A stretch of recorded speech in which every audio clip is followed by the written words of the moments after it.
जुन चाहिँ पानीको फोहरासँगै म्युजिकको तालमा फाउन्टेन चल्ने र त्यसमा विभिन्न किसिमका लाइटहरूले त्यसलाई आकर्षक बनाउने चाहिँ यो नेपालमा पहिलो नै हुन्छ।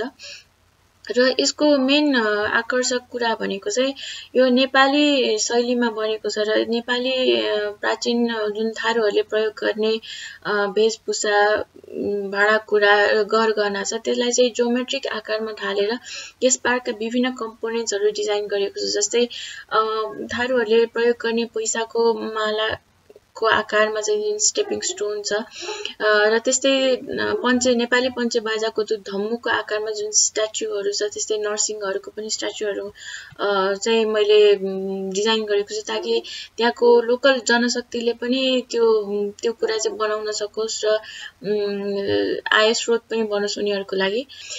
जस्तै अब त्यहाँ मैले एम्फी थिएटर डिजाइन गरेको छु त्यसले चाहिँ अब बेलुका युवावर्ग गएर गिटारहरू बजाउन मिल्ने अथवा कुनै अब शान्ति दिवस छ भने त्यहाँ मोमबत्तीहरू लगेर कुनै त्यस्तो कार्यक्रमहरू गर्न मिल्ने अथवा त्यहाँ चाहिँ मैले पिकनिकहरूको लागि गजिबोहरू पनि डिजाइन गरेको छु। त्यस्तै मर्निङ इभिनिङ वक गर्नको लागि चाहिँ जुन वकवेजहरू छ र त्यो वकवेज चाहिँ कुन हिसाबले बनाएको हो भन्दाखेरि त्यो वकवेजको जुन पाथहरू छ त्यो चाहिँ अब नरसिंहको जुन कर्भहरू छ त्यो कर्भहरूलाई लिएर नै मैले डिजाइन गरेको हो र मान्छे एकचोटि पार्कभित्र छिरिसकेपछि 2-2.5 घण्टा आरामले त्यहाँ बिताउन सकियोस् त्यो हिसाबले चाहिँ त्यहाँ बोर नहोस्, त्यो भित्र गए पछाडि बोर नहोस् त्यो हिसाबले चाहिँ त्यो पार्क डिजाइन गरेको हो।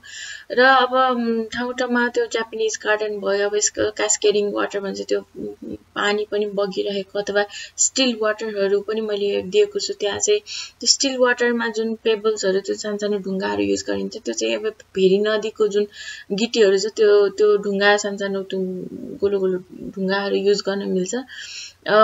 त्यसले चाहिँ अब त्यहाँको मौलिकता साथै अब एकदम मोडर्न र ट्रेडिसनल फर्मलाई चाहिँ मैले फ्युज गरेर चाहिँ यो पार्क डिजाइन गरेको हुँ। त्यही भन्यो भने चाहिँ यो एकदमै राम्रो पार्कको रूपमा डेभलप हुन्छ र नेपालीले ओहो यस्तो पनि पार्क छ है नेपालमा भनेर चाहिँ एउटा गर्व गर्न सक्ने एउटा ठाउँ बनोस् जस्तो मलाई लाग्छ।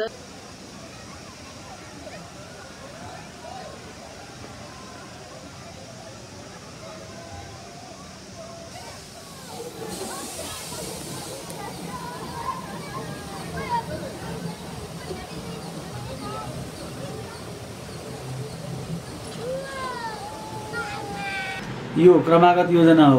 पोहोर साल पनि हुनु पर्थ्यो काम, अलिकति पोहोर साल हुन सकेन र यसपाला चाहिँ थोरै यो लकडाउनले गर्दा धेरै काम त अगाडि बढ्न सकेन। कम्तीमा हामीले ठेक्का स्वीकृत गरेर केही मोबिलाइजेसन चाहिँ रकम दिएका छौँ। यो बहुवर्षे ठेक्कामा जान्छ र यो त अब आयोजनाको हिसाबले मास्टर प्लान यसको धेरै ठुलो छ। यसले धेरै काम गर्न पर्छ। यो भित्र धेरै म्युजिकल पार्क बनाउने अथवा चाहिँ यो के भन्छ लाइटहरूको सिस्टम बनाउने, फोहराहरू सञ्चालन गर्ने धेरै कुराहरू छ। त्यसमा त अब अरबौँ लाग्ला।